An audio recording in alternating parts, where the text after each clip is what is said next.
Hola a todos, mi nombre es Pablo Veloso y les voy a hablar hoy acerca del reordenamiento focal. Les voy a contar acerca de este proceso, cómo se desarrolla en todos nosotros. Normalmente a lo largo de nuestra vida, nuestro pensar, nuestra manera de comprender el mundo va variando constantemente. Nuestro pensar no es algo fijo. Cuando somos muy pequeños, nosotros, aunque no lo parezca, conceptualizamos.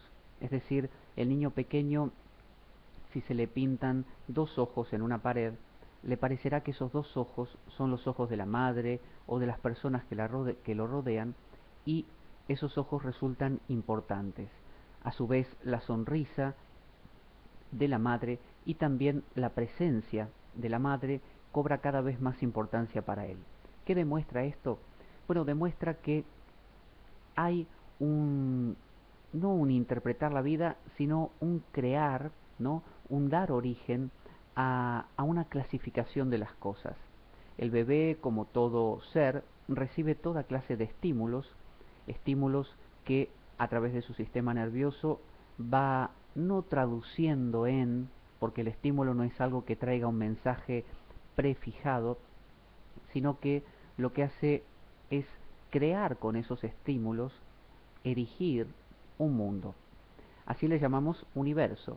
Mi universo, es decir, el verso que me cuento yo mismo, de uno verso, universo, y hay otros versos de otras personas, y por eso le llamamos a esto un multiverso, un lugar donde cada persona se cuenta su propio verso, como si fuera una poesía.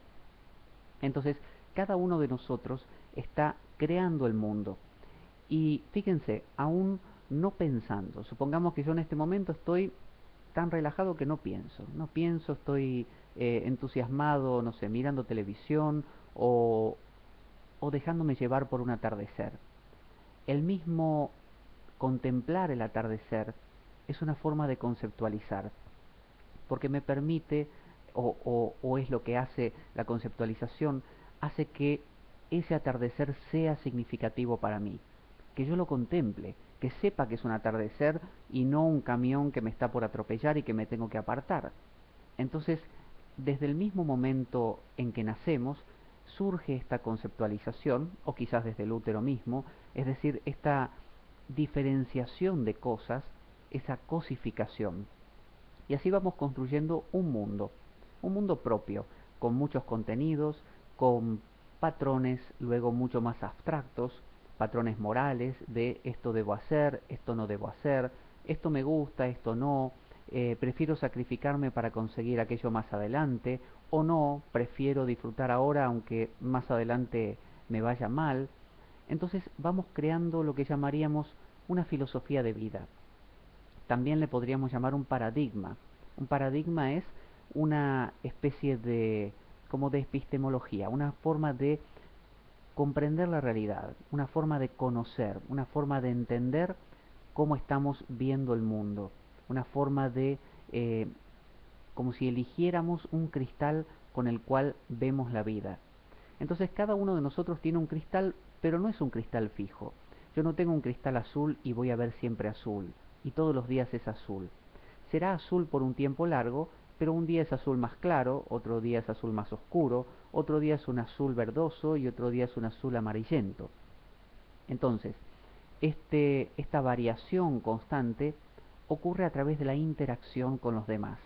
Cada vez que nos relacionamos con otros hay cosas que cambian. No es que haya información que viaja de acá hacia allá, porque no hay algo que entre limpiamente en el sistema del otro. Es decir, el mensaje de beba Coca-Cola no entra así limpiamente en el otro, sino que son una serie de estímulos que se van produciendo y que pueden llevar a que esa persona decida beber Coca-Cola.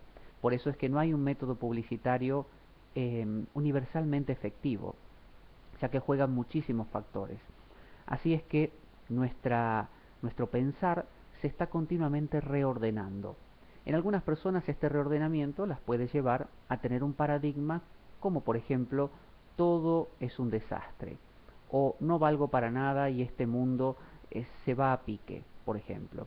Entonces todas sus conductas y decisiones van a tener que ver con ese paradigma.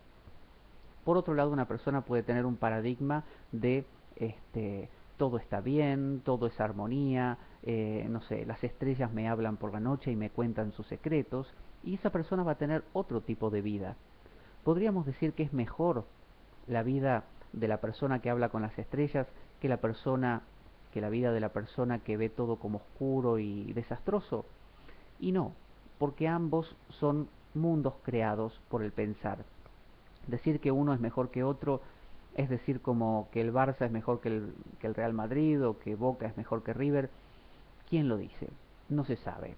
A veces el que es de un equipo que siempre pierde le gusta hacerlo porque en su paradigma, en su manera de ver la vida, hace falta sufrir. Y para el otro que es del que siempre gana, es mejor ser del que siempre gana porque a él le gusta ganar. Entonces no hay algo fijo. Por eso cuando la mente se reordena, que lo hace cotidianamente, no hay una mejora o un empeoramiento. Sí lo que hay son circunstancias de vida más difíciles o más simples. La persona que ve todo negro, más difícil que consiga un trabajo, mucho más difícil sostener una pareja, más difícil, no sé, llevar adelante una carrera. Siempre le va a costar más todo porque su premisa básica es que todo cuesta, que todo es difícil. Entonces, cambiar de paradigma lo que hace, ese reordenar, es producir un mundo diferente. Entonces, muchas veces una persona está cansada de su mundo. Cuando una persona se acerca al gurú, al psicólogo, al sacerdote, hasta al político, lo hace porque está cansada, hastiada, agotada, de que su paradigma, su modo de ver las cosas, le está resultando insuficiente, doloroso, incómodo y tiene ganas de cambiarlo. Esa motivación es una motivación genuina, natural, pero del otro lado no se puede garantizar que tome esta pastilla, ¿no? Cada 8 horas y va a ver que cambia su paradigma. No, si lo hubiera, quizás las compañías publicitarias tendrían el becerro de oro, podrían en un instante cambiar las mentes de las personas y venderían el producto que quieren en el momento que quieren y con la intensidad que quieren. Pero no resulta así, el ser humano es más complejo. Entonces, cuando una mente se reordena, un pensar se reordena, y fíjense que no estoy diciendo que cuando una persona se reordena a sí misma, o sea, hace el esfuerzo de reordenarse, dice, me estoy reordenando, estoy cambiando lo que está acá, lo estoy llevando para allá, esto lo quito, esto lo pongo, tampoco, no somos un ordenador, una computadora que sacamos y ponemos programas y nuestro sistema operativo varía mecánicamente. No, tampoco ha funcionado eso. Las técnicas conductistas han querido aplicar métodos rigurosos para cambiar la personalidad y hasta un cierto punto tienen efectividad, pero una efectividad que se diluye en el promedio, que cuando vamos a los casos particulares no funciona en todos. Esto es porque no todos los seres humanos somos iguales. Nuestro paradigma es diferente, nuestra manera de afrontar las cosas es diferente. Entonces, si ustedes navegan un poco por Internet, por ejemplo, que es un lugar donde uno ve eh, toda la pluralidad y heterogeneidad del mundo en pocas páginas, podrán ver personas que defienden el estoicismo y que aguantan todo y que aunque duela hay que ir para adelante. Y por otro lado, o sea, no es solo eso el estoicismo, quiero decir, ese lado que podríamos llamar estoico, pero también es aceptar las cosas como son, más realistas, ¿no? Más en contacto con lo que es de verdad para ellos y no lo que es anhelado y soñado, mientras que otras personas son más idealistas, más platónicas como se dice, y admirarán una visión de la vida con perspectivas, con sueños, con anhelos, con metas que conseguir y con un poquito de esfuerzo para llegar a aquello que vale la pena. Veremos personas que consideran que todo es una unidad, que no existen las individualidades y por lo tanto no hace falta hacer esfuerzo de ningún tipo porque ya todo está en armonía. Veremos personas eh, que dicen que el placer es lo más importante y que hace falta, como los epicúreos, disfrutar de la vida mesuradamente sin irse a los extremos porque también dolería, sino en un punto medio. Y así vamos viendo que hay distintas perspectivas. ¿Necesitamos todos la misma? No. Si todos usáramos la misma perspectiva, sería un régimen tiránico y crearíamos robots y el ser humano tarde o temprano se revela, como pasa con esta novela de Orwell 1984 o con, por ejemplo, El mundo feliz de Aldous Huxley, donde los personajes tarde o temprano se cansan, porque esto de ser perfecto y homogéneo y todos iguales no gusta, no gusta. El ser humano necesita la variación y necesita esa individuación, esto de ser ligeramente diferente. Entonces, reordenar, ya sea con la técnica del reordenamiento focal o con el vivir cotidiano, lo que produce es un reacomodamiento de los elementos que ya había y algunos nuevos no que van entrando, porque recuerden, no hay necesariamente un mundo exterior que entra en nosotros, sino que hay estímulos que sentimos sensorialmente y el sistema nervioso, que es una prolongación del cerebro, la piel, ¿no? Todos los sentidos, ojos, nariz, orejas, todo contribuye a crear una sensación de estímulo, de modificación, de perturbación, podríamos llamarle, y eso va creando, como si tocáramos las teclas de un piano, va creando un mundo. Pero no lo crea el exterior que toca la canción que somos, no, porque si no, ante la misma canción o ante el mismo toque, todos reaccionaríamos igual, y no es el caso. Es el mundo que creamos nosotros mismos o que crea nuestro cerebro a través de esos toques, de esos estímulos, de esas perturbaciones. Entonces ocurre muchas veces que esos paradigmas, como decíamos, son demasiado difíciles, complejos, poco vivibles, difíciles de convivir con ellos, nuestra vida se torna oscura y complicada y necesitamos un cambio de paradigma.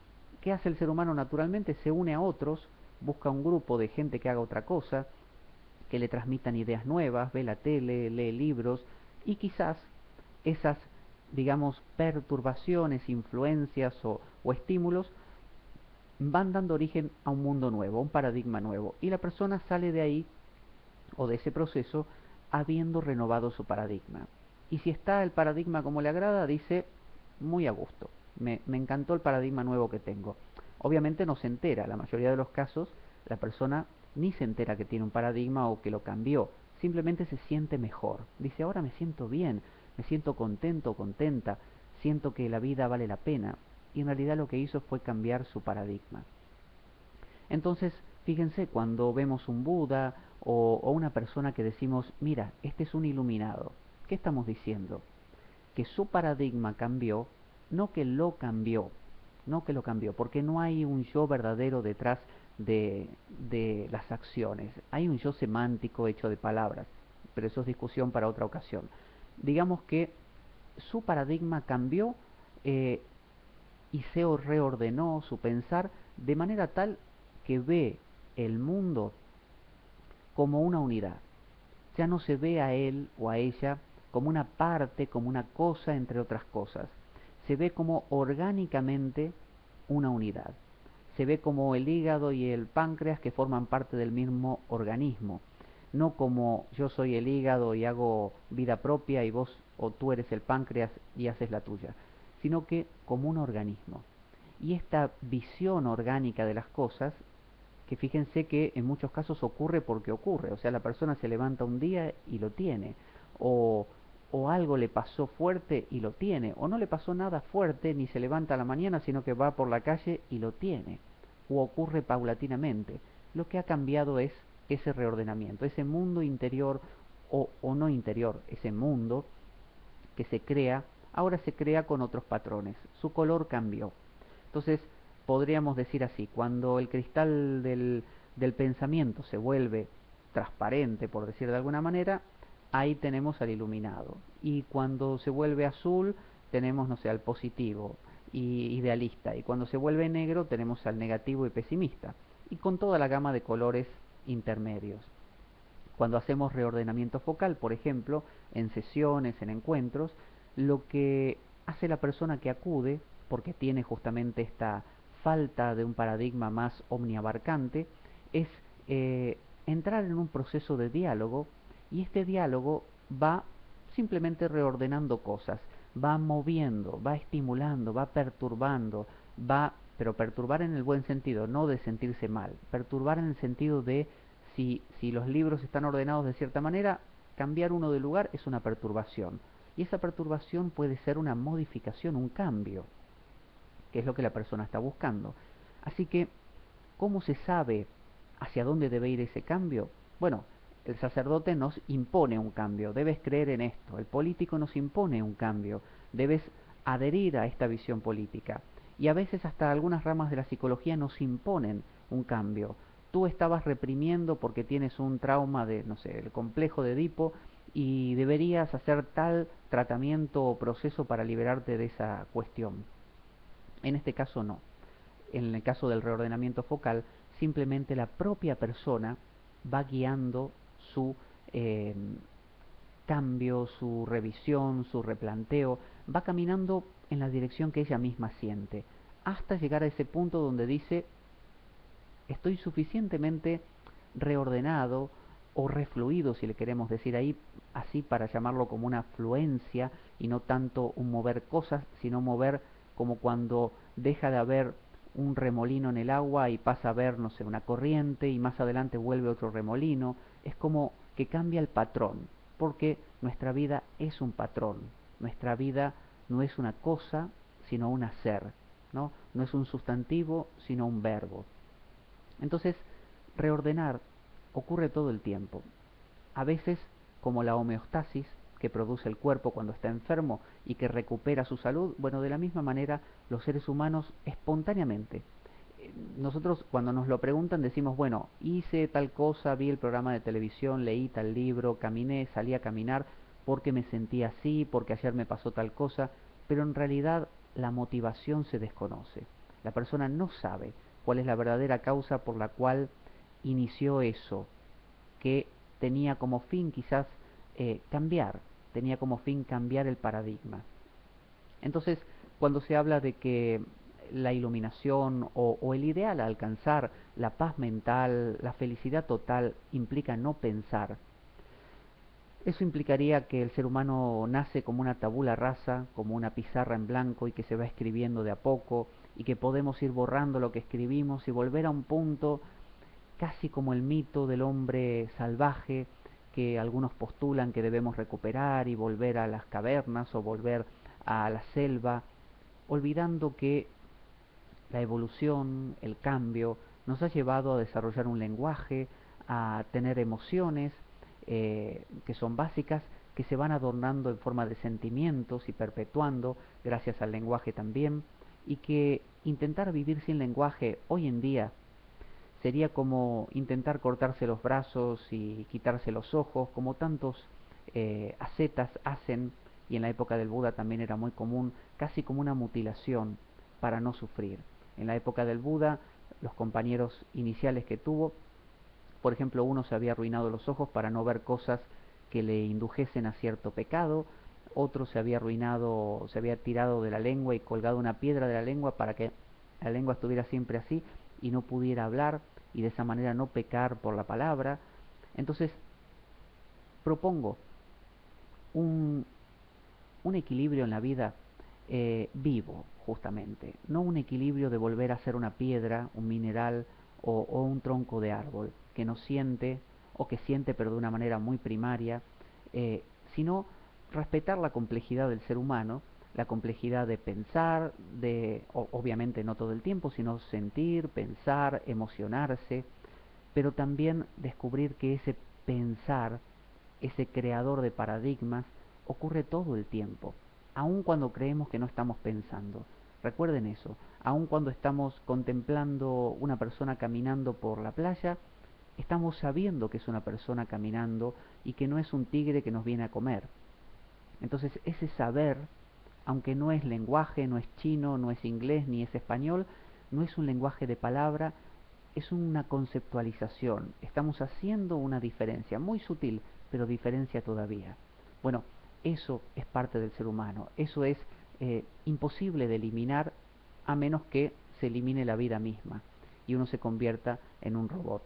Por eso los invito a incursionar en el reordenamiento focal, a descubrir cómo el ser humano cambia a través de técnicas como esta y muchas otras más. Muchas gracias.